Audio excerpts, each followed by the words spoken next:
Hello everyone, I am Dr. Sandeep Sharma, your pediatric faculty, and I welcome you to the pediatric discussion videos. Wherever possible, I have used the latest references because along with subject like PSM, pediatrics is another subject in which the updates are very relevant, not only for your vivas in university exams, but also for your competitive exams like NEET PG, INICT and FMGE. And in this chapter number 1, that is growth, I have used two references, the latest OPGI 10th edition and Nelson 22nd edition. In addition, we'll be doing conceptual discussion, but whatever is the past MCQ, I will be putting a small Q on top of it so that while revision, you know that this is a past MCQ point. And I'll be elaborating on a few things, and conceptual discussion, of course, will be there. So this video will be your one-stop solution for the chapter that is growth. So let us start with the discussion. First of all, what is growth and what is development? Often in normal parlance, you would find that people are saying growth, people are saying development in same go. They say growth and development, but you need to understand that they are not the same. Growth refers to increase in size or mass of tissue. So when size increases, that is growth. What is development? When functions mature, that is called as development, right? So growth stops after a certain age, development continues lifelong. Your physical growth has stopped, right? Most of you, all of you in fact. And development is maturation of functions. So right now you are learning from me. This is what? This is a kind of development. But in a young child, particularly first 12 or 13 years, growth and development continue simultaneously, and so the term growth and development is used. So what is growth? Growth refers to increase in the size, increase in size or mass of tissues. So when there is increase in size or mass of tissues, we call it as growth. What is development? Development refers to maturation of functions. With this in mind, we come to the first topic in the chapter, that is periods of growth. Now, these definitions you need to remember for the competitive exam. These definitions can be asked directly, they can be asked indirectly. Directly, they can ask you adolescent period, what is the cutoff? This is an old NEET PG question. Indirectly, how they can ask you? There was a question some years back, what is the most common cause of pneumonia in a school-going child? So school-going child age group, you first need to know, and then you should know the causes of pneumonia age-wise, and you apply both the two concepts together and you get the answer to the question, right? So MCQ solving is an art, but understanding theory and remembering it in a way that it is relevant for your exams is the most important thing, right? So simultaneously in these videos, we'll also be discussing the ways you are supposed to understand and you are supposed to apply, because whatever topic you read, number one, you should understand the meaning, number two, you should know what are the ways it can be asked. So periods of growth, it can be asked directly, it can be asked indirectly. So what is the ovum period? According to pediatric definitions, ovum period is period from 0 to 2 weeks. What is 0? 0 is the point of conception.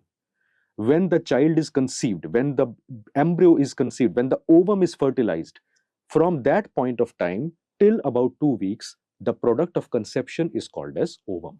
Okay. What is the embryo period? Embryo period extends from 3 to 8 weeks. So first 2 weeks, the fertilized ovum, the product of conception is called as simply as ovum. What is embryo period? It is the period extending from 3 to 8 weeks. And then what is the fetal period? It extends from 9 weeks till birth. Then we have the perinatal period, and perinatal period definition is a past MCQ point, so I'm putting a Q on top of it. Perinatal period extends from in utero life and continues postnatally as well. So it extends from 22 weeks of gestation.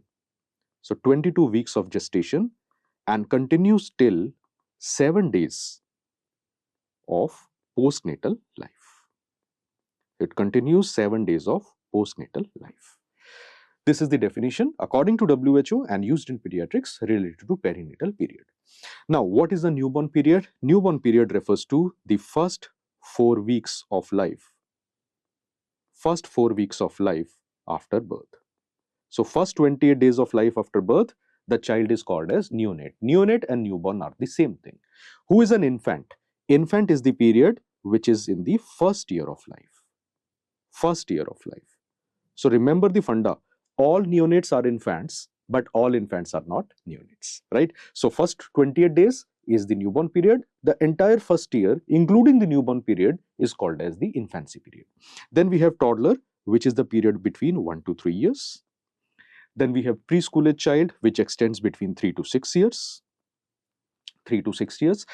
Some of the books write it like this. They write it like, instead of 3 to 6 years, they write it as 37 months. 37 months till 72 months of life. 6 multiplied by 12 is 72. So this is also, it is sometimes written. These are the games examiners can play. Instead of writing 3 to 6 years, he or she can write 37 months to 72 months. That will also mean the same thing. I've just given an example how these things can be asked and create confusion in your mind. So school age child is between 6 to 12 years. School age child is between 6 to 12 years. So basically, school age period will be starting from 73rd month. So up to 72 completed months, it is preschool age child. Now, school age child is 6 to 12 years. Whenever I teach this, there is always a student asking me, sir, but I went to school at 4 years. What is you went to school does not matter. Definition is a definition, and school age definition is given by UNICEF and WHO, and they say any child between 6 to 12 years should be called as a school age child. And then we have the adolescent period. As I told you, it is an old NEET PG question, so I am putting a Q on top of it. Adolescent period is between 10 to 19 years. Between 10 to 19 years. Adolescent period can be subdivided into 3 parts. There can be early adolescent period, there can be mid-adolescent period, and there can be late adolescent period. Early period is between 10 to 13 years, mid is 14 to 16 years, and late adolescent period is 17 to 19 years. This breakdown of adolescent period can also be asked in the exam. So these are the definitions that you need to know. Moving further, let us talk about some MCQ pearls and one-liners. One-liners are relevant, and end of the day you need concepts, you need application of concepts in MCQs, and you need to remember the facts as well. That is a balance that you need for your exams, and that will be needed in every subject that you will be preparing for. So here we will be talking about some one-liners. So first is human growth pattern. What is the 2 characteristics of human growth pattern?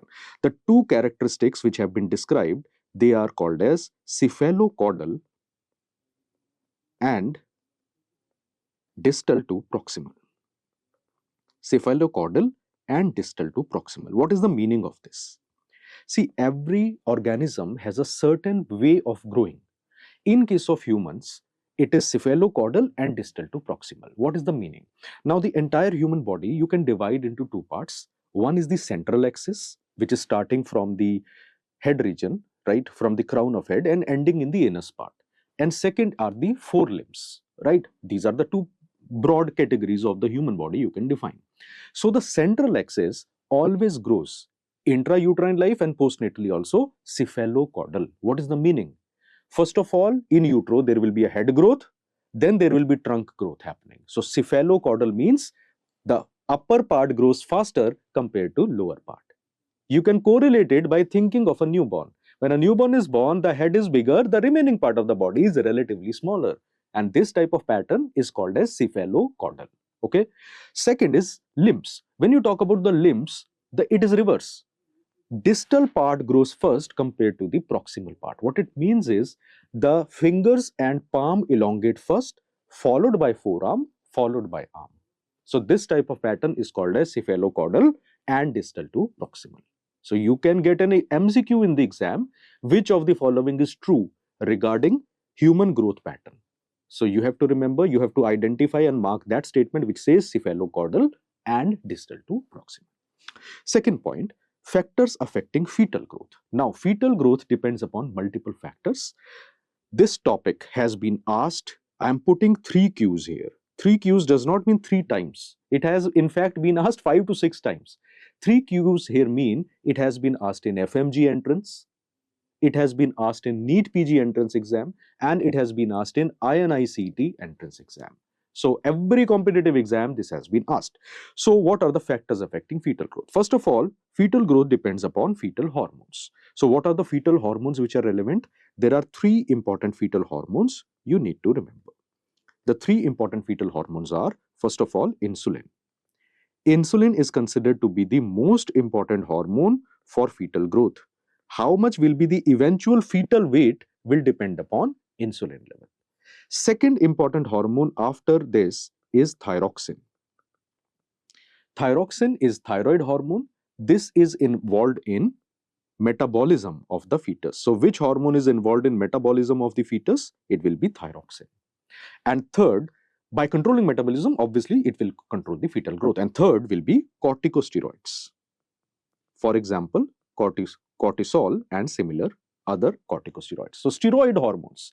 Corticosteroids are involved in maturation and growth. They are involved in maturation and growth of lungs, that is pulmonary system, as well as liver and GIT. So what are the one-liners examiner can ask you? Which is the overall most important hormone for fetal growth? Insulin. Which is the hormone important for fetal growth? Controlling metabolism? Thyroxine. Which hormone plays a role in fetal lung maturation and growth? The answer will be corticosteroid. Remember that if it is a preterm child and if it is a preterm labor, which drug we give to the mother to make the fetal lungs mature? You have read about it in Obs-Gynae and we'll be discussing in subsequent chapters also. It is dexamethasone. And this is the rationale that corticosteroids are responsible for maturation and growth of lungs, liver and GIT. Okay. Now, secondly, it is dependent upon growth factors. There are growth factors which are produced in the fetus as well as from the placenta. And these growth factors are IGF-1 and IGF-2. IGF stands for insulin-like growth factor 1, insulin-like growth factor 2. They are both also called as somatomedins. They are also called as somatomedins. Somatomedins are also involved in producing fetal growth. And third, it is dependent upon maternal factors. What are the maternal factors? Maternal health and nutrition plays a very important role in affecting fetal growth. If the maternal health is not good, suppose mother is having teratogen exposure, mother is having anemia, the fetal growth will be affected and fetus will develop IUGR. Similarly, if the mother's nutrition is good, the fetal growth will be good and the birth weight of the child will be good. Right? So, fetal hormone, growth factor and maternal factor. And there comes your INI-CET MCQ. Which hormone plays least important role in a fetus? It is growth hormone. Growth hormone becomes important postnatally after birth, not before birth. So, this is a small one-liner based topic, but I have tried to discuss in a conceptual way so that whatever way question is asked in the exam, you are ready for it. And if you read Nelson and Opigai, you would find we have covered almost everything that you need for the exam, right? So this is factors affecting fetal growth. Then another one-liner, fetal thyroxine secretion begins at what age? It's a one-liner thing. Fact to remember, 12 weeks of gestation. And finally, lean body mass correlates with which factor? What is lean body mass? If you remove, in my body, if you remove all the water, all the fat, what will be left? You will have protein and skeletal tissue which will be left. That muscle and skeletal mass together is called as lean body mass. We already know that if there is lean body mass which is good, the adult is very active and he has a good weight, he has a good cardiovascular health. But studies have now shown that better lean body mass in a child is also related to the height of the child in adulthood. So lean body mass closely correlates with stature, that is height of the child. Stature, height of the child. What it means is that better lean body mass in the first decade of life, that is first 10 years, is responsible for better height in adulthood. See, height depends upon multiple factors. Height depends upon nutrition of the child. Height depends upon the parental height, the genes you have inherited. Height also depends upon the physical activity. Good physical activity means better bone growth, better muscle growth, better lean body mass, and better lean body mass will translate into better adult height. And that is why physical activity is so important, right? So these 2 points are related to one-liners you are supposed to remember. And then we come to extra edge topic. This extra edge topic is briefly mentioned in both Ghai and Nelson, and it is very relevant to the topic that we are discussing. What is Barker's hypothesis? Barker's hypothesis basically says that fetal problems are responsible for adult problems, right? So it is also called as fetal origin of adult disease, FOAD. It is also called as developmental origin of health and disease, that is DOHAD. These are the alternative names. What does Barker hypothesis say? Look at the photograph. Now, if there is a pregnant lady, this is a pregnant lady and this is the fetus. If this pregnant lady is given adequate nutrition, the fetus grows adequately. When the fetus is born and it is a baby, the baby will be healthy, and this healthy baby will turn into a healthy adult. So no diseases will be there. On the other hand, if there is maternal malnutrition in pregnancy, the fetus will not grow, and so there will be IUGR. You can compare the two pictures. This is a small fetus, this is IUGR which has happened. If there is IUGR, intrauterine growth retardation, the child, when he will be born, he will be having a low birth weight. And this low birth weight child, what will do is, whenever there will be fetal disease and fetus will be low birth weight, fetus will be IUGR, and when he is born, there are changes which happen in the physiology of fetus or newborn. These changes make sure that the body tends to develop a conservation kind of physiology. What it means is the metabolism will slow down. And so these patients, when they become adults, these fetuses, these children, when they become adult, they will have higher chances of developing diseases like obesity. They will have higher chances of developing diseases like type 1 diabetes mellitus as well as type 2 diabetes mellitus. And they will have higher chances of developing cardiovascular diseases. And this is related to the disease, the malnutrition produced in utero and first few weeks of life. This is called as Barker hypothesis. Stress, less weight, malnutrition in fetus and in early newborn period leads to irreversible changes in the metabolism of that organism, and so when they become adult, they manifest in the form of obesity, diabetes and cardiovascular diseases. This is called as Barker hypothesis. How to remember for the future exam? You can remember like this, that fetal undernutrition leads to low birth weight when the child is born, which leads to irreversible changes in the metabolism of that person. And these patients, when they become adult, in adulthood, they have increased chances of lifestyle illnesses.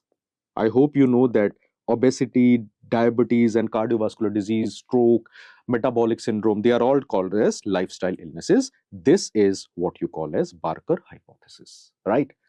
Add it to the notes and remember it, understand it. Barker hypothesis is a potential ticking time bomb waiting to be asked in your entrance exam. And it is there, it is mentioned in most of your textbooks also. We just don't read them in the proper way. Now, moving further, we come to the next topic, that is growth curves. Growth curve again is a very, very high yielding topic, and I am putting again 3 Qs here. 3 Qs does not mean 3 times. It has been asked actually more than 3 times. All the 3 competitive exams, NEET PG, INI CET and foreign medical graduate exam, it has been asked. Now, what are growth curves? Growth curves are also called as Scammon's curves. They were given by a person known as Scammon, so they are also known as Scammon's curves. Scammon did research and he made 4 types of growth curves. On each growth curve, on the x-axis there is age, on the y-axis there is percentage which is mentioned. And he said that 4 tissues grow in a very unique manner in every healthy child.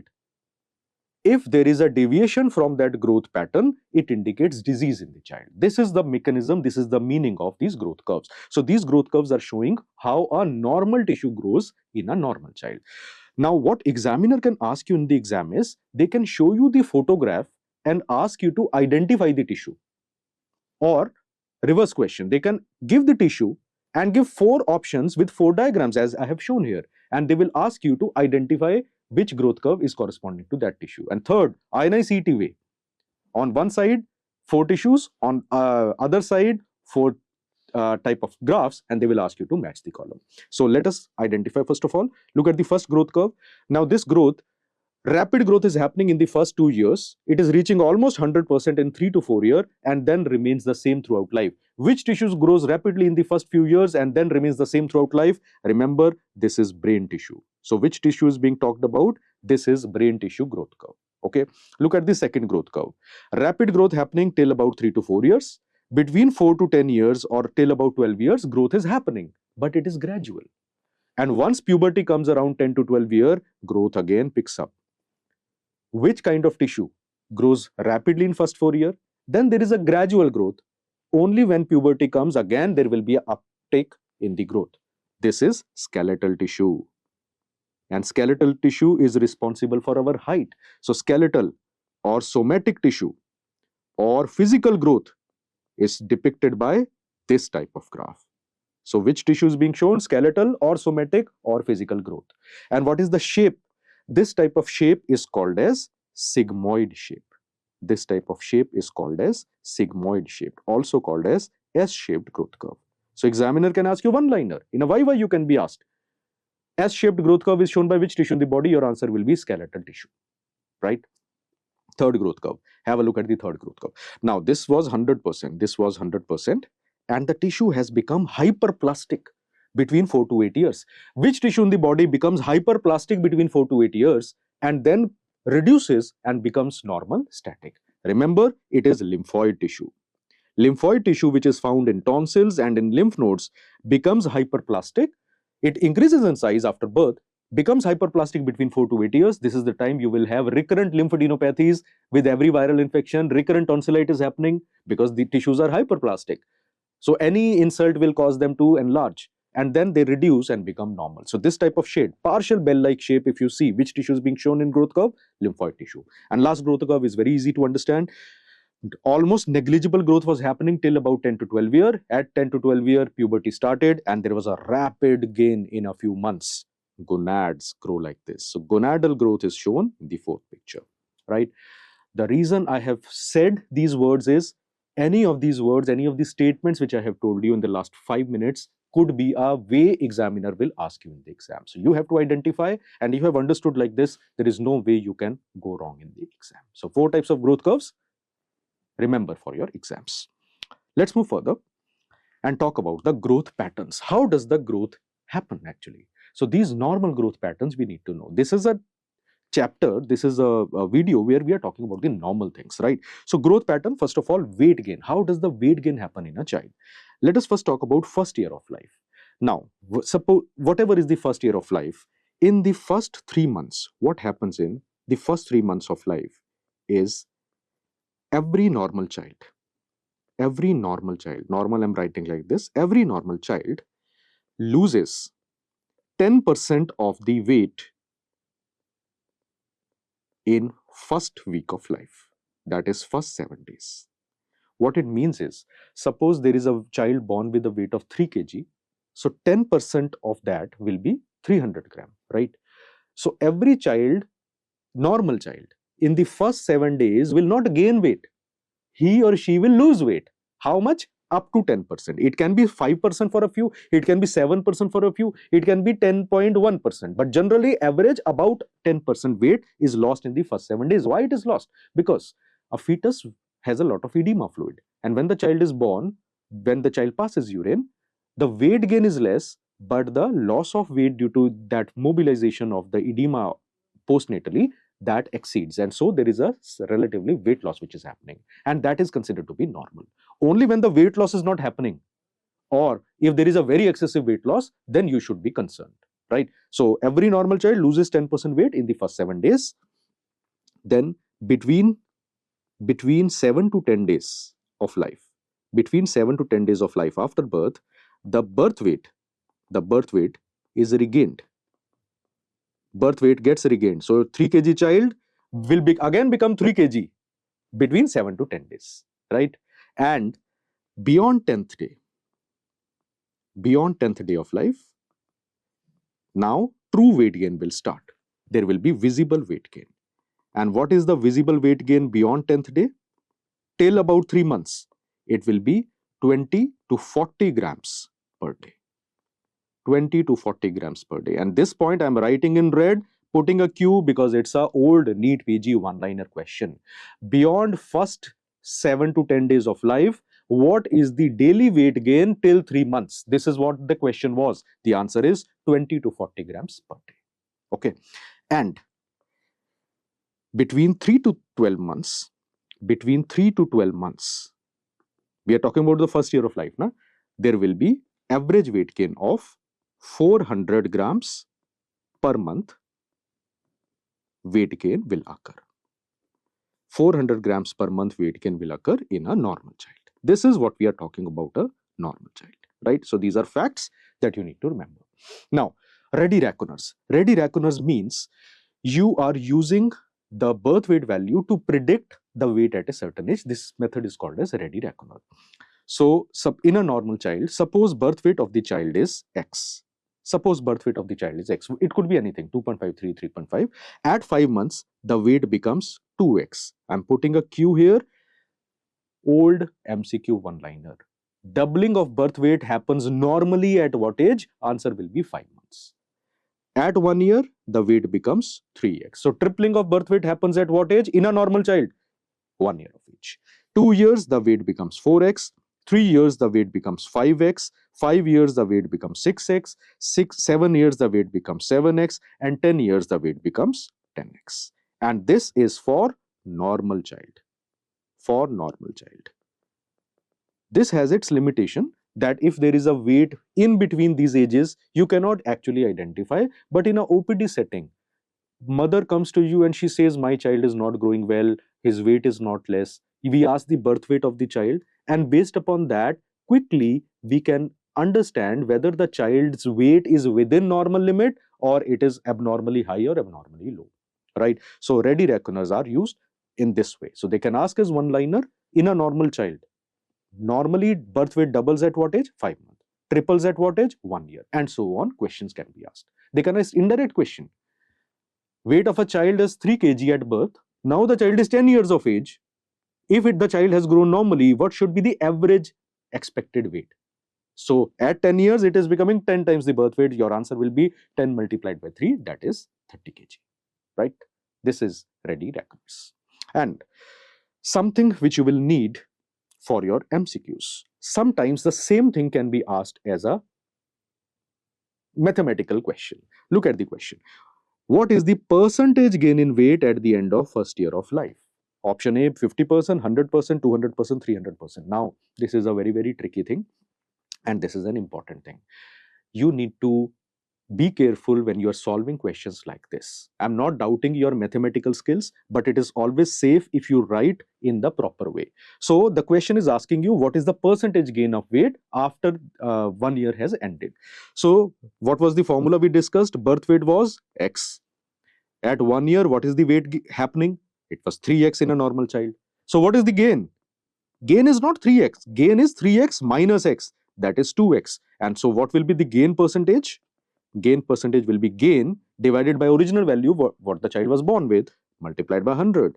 They get cancelled, and so the gain percentage will be 200%, and that is your answer. So answer is not D, the answer is C. This is an actual MCQ which was asked some years back, and many students mistakenly, in a rushed way, they marked the answer as 300%, thinking ki 3x ho raha hai, so it will be 300%. No, the gain percentage will be 200%. And that is why solving previous year questions and solving Q-Bank questions is so important. Along with these videos, the Q-Bank that you have at DocTutorials, the questions will be aligning with those. So do practice those questions, but of course, after reading the theory. So MCQ example, this is the answer. Answer is 200%. Let's go further. Now we'll be needing the help of Week's formula. Week was a person who gave some formulas, and he said, these are the formulas to calculate ideal weight. These formulas will be useful in your clinical postings also. And there is a problem with these. The benefit is, ready reckoner only tells you about 1 year, 2 year, 3 year, 5 year, and so on. Suppose there is a 3.5-year-old kid, you cannot know the weight via ready reckoner. So for those ages, Week's formulas can be applied, right? The disadvantage of Week's formula is they tell you a expected weight for a American kid. These were given by Western people, and so if you apply them in Indian kids, then sometimes they overestimate the ideal weight. Having said that, we don't have a better formula, so we remember them. They are more useful for practical purpose. You can get numerical question in the exam. So what are the formulas? So if there is a child who comes to you and you have to calculate expected weight between 3 to 12 months, how will you calculate? In a normal child, the formula is age in months plus 9 divided by 2. That will give you the expected weight between age 3 to 12 months. If the examiner asks you expected weight between age 1 to 6 years, the formula is age in years multiplied by 2 plus 8. Don't miss the brackets. Brackets are important. Remember BODMAS. And expected weight between age 7 to 12 years, the formula will be age in years multiplied by 7 minus 5 divided by 2. When you're reading for the first time, these formulas may appear a bit tricky, but eventually it is not that difficult and they will be useful in your practical life. Tomorrow, they will be useful in your real life as well. So if you say, sir, I am not going to become a pediatrician, it's okay, but you'll have kids tomorrow, right? And you won't be going to a pediatrician on a daily basis. At least you can see whether your kid is growing normally or not. And end of the day, even if you are say a cardiac surgeon or obstetrician or a pathologist, people will still be, you are still an MBBS, people will still be asking you and asking about the advice of their kid. My kid is not growing well. These formulas will tell you whether something actually needs to be done or not. They will give you a clue. Growth is normal or not. Weight gain is normal or not. If it is abnormal, then only you will go for the malnutrition indices, which is a separate chapter. So these formulas are important for your practice, for your life, and for your competitive exams. So these are the Week's formula for ideal weight in a normal child, right? Let's go further and talk about length. So we have talked about weight gain pattern. Now we'll talk about the height gain pattern. Now, what is length? What is height? Very simple rule. Less than 2 years of age, we use the term length. More than 2 years of age and above, more 2 and above, we use the word height. The height and standing height are synonymously used. So for age up to 2 years, the preferred term is length, and 2 year onwards, the preferred term is height. Length is measured by which device? This is the device which is used to measure it. This device is called as infantometer. And this device is called as stadiometer. So infantometer is used to calculate length, and height is checked in a child by stadiometer, right? So they can ask you to identify the device which is being used. Then there are ready reckoners related to this as well. In a normal child, in every normal child, the length at birth is average 50 centimeter. At 1 year, if the child is growing normally, it will become 75 centimeter. At 2 years, it becomes 87.5 to 90 centimeters. And at 4 years, it becomes 100 centimeter. And this is a very, very important MCQ point. I'm putting a Q on top of it. See, doubling of birth weight happens at 5 months, but doubling of birth length happens at what age? It happens at 4 years of age, right? And what is the expected height in centimeter between age of 2 to 12 years? Suppose you get a 5-year child, 6-year-old child. So there is a Week's formula here also, but single Week's formula, thankfully. So the formula says, if there is a child between 2 to 12 years, expected ideal height can be calculated by the formula age in years multiplied by 6 plus 77. You can get numerical on this. Suppose they ask you a question. 5-year-old child comes to you, what should be the ideal height of the child? So 5 multiplied by 6, 30 plus 77, 107 centimeter. Whatever is the closest option to that, that will be the answer. Okay. Now, we have some height velocity patterns you need to know. And on these height velocity patterns, MCQs are asked. These are fact-based questions. So first of all, gain. What is the height velocity? Height velocity means rate of gaining height per year. So gain in the first year. How much height the child gains in first year? You would be surprised to know maximum height gain happens in the first year of life. And this is a standalone MCQ by itself. So I've already written it. So maximum gain post-birth happens in which year? First year of life. And what is the gain? See, length at birth was 50. Length at 1 year is 75. So gain per year is 25 centimeter per year. 25 centimeter per year. In bracket, you can write that first 6 months of life, the gain is 16 centimeter. And between 6 to 12 months, the gain is 9 centimeter. This is something which is written in OPGI textbook also and a separate page Nelson also. So you need to remember it like this. Between 1 to 2 years, what will be the gain? The gain will now become 12 to 12.5 centimeter per year. 12.5 centimeter per year. 2 to 5 years, the gain will now become about 6 to 7 centimeter per year. Between 5 to 12 years, the gain will be 5 to 6 centimeter per year. Before 2020, INI-CET was called as AIMS entrance exam, and there it was a one-liner question asked. They had asked as a one-liner, what will be the per year gain? They had not given a range. One of the option was 6 centimeter per year, and that was the best answer among the options given. And then when the puberty comes, we know that pubertal growth spurt happens. So pubertal period, there will be variable increase in the height velocity. When we say variable increase in height velocity, you will remember that peak height velocity, also called as peak growth spurt, in case of males will be 10.5 centimeter per year. And peak, this is the maximum which will happen, that is called as peak. And peak height velocity in case of females will be 9 centimeter per year. And that is why males tend to have a greater height in general compared to females.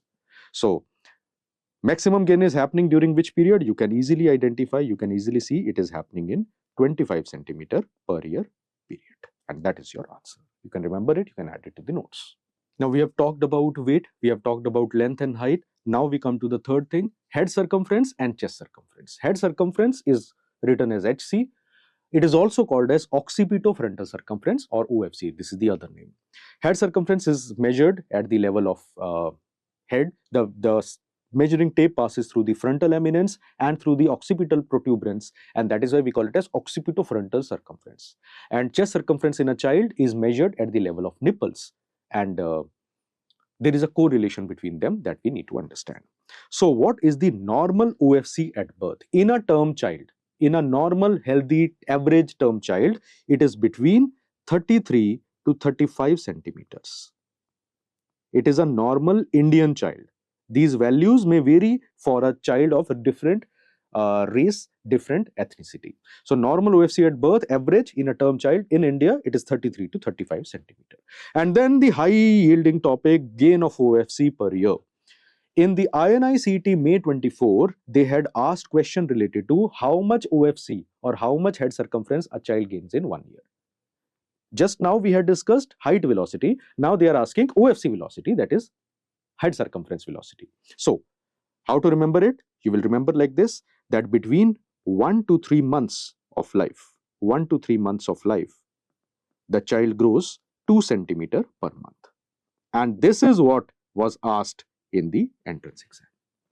Between the age group of 4 to 6 months of life, the child grows about 1 centimeter per month.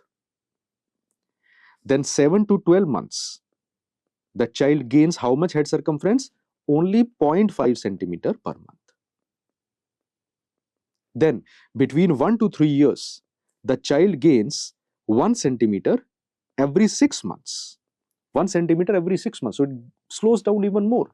And between 3 to 5 years, it becomes 1 centimeter per year. These values are given in OPGI. They are given in your clinical manuals, and already question has been asked in INI-CET May 24 exam. So similar question can be repeated, same question can be asked, or some other age question can be asked in your competitive exam. So you need to remember it, useful for your vivas, useful for your theory, useful for your MCQs. Now, then next thing, at birth, every normal child, have you seen a normal newborn? If you have seen, you would know that head in a newborn is bigger compared to chest. But in you and me, the chest is bigger compared to head.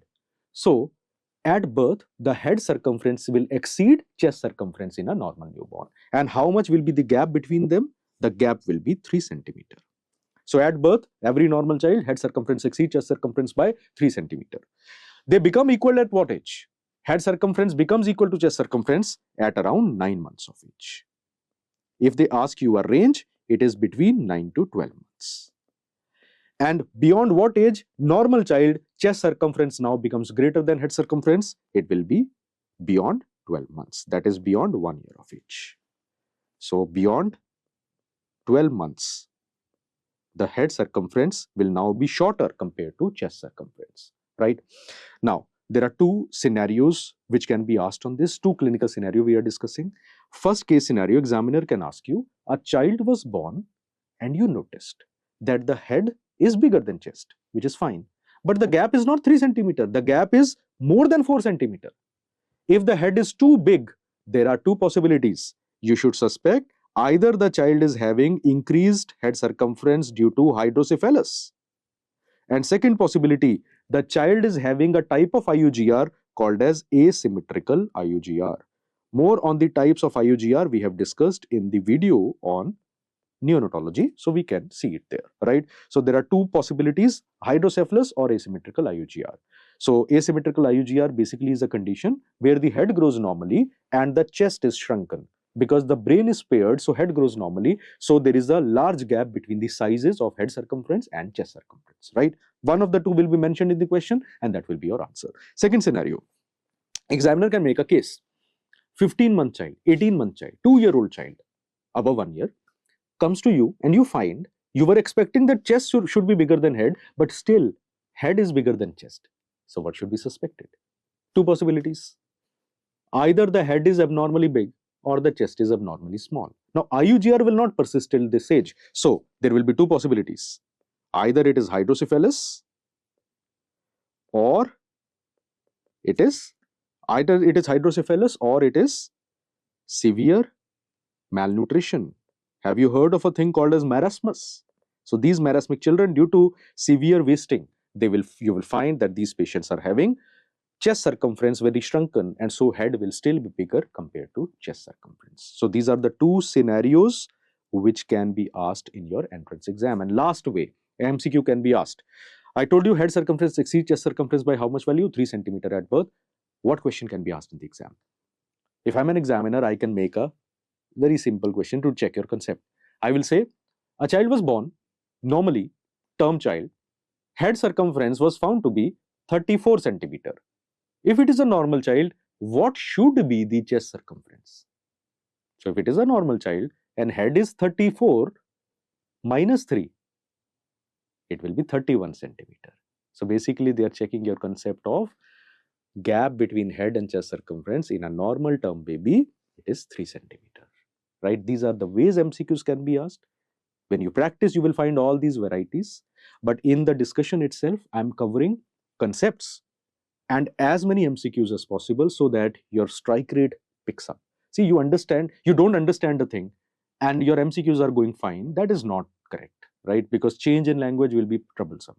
And you have understood the concepts very well, but you are unable to solve MCQs. Again, my job is half done. So we are trying to strike a balance. You should strike a balance. I am striking a balance in whatever I am teaching here. All right. So these are the scenarios. And then finally, we come to some one-liners and last portion, last 5 minutes of the discussion. One-liners to remember from older MCQs. So 65 to 70% of adult head size is attained by what age? It is attained at birth. So when a child is born, the head circumference is about 65 to 70% of the adult. And 85 to 90% of adult head size is attained at what age? It is attained at 2 years of age. OP Ghai says 90% attained at 2 years. Nelson 22nd edition says 85% attained at 2 years. So we are taking we are basically humoring both Ghai also and Nelson also, because we don't know what examiner who's making your questions is going to use for reference. So 85 to 90% head size attained by 2 years of age. Then finally we come to upper segment to lower segment ratios in a normal child. These are all normal we have discussed in this video. So what is upper segment? From crown of head to midpoint of pubic symphysis is upper. From midpoint of pubic symphysis to sole of foot is the lower segment. You and me, the lower is bigger and the upper segment is smaller. But when a child is born, upper is bigger and lower is smaller. So what are the ratios? At birth, in a normal child, the upper segment is bigger than lower segment by a ratio of 1.7:1 to 1.9:1. At 3 years, this ratio becomes 1.3:1.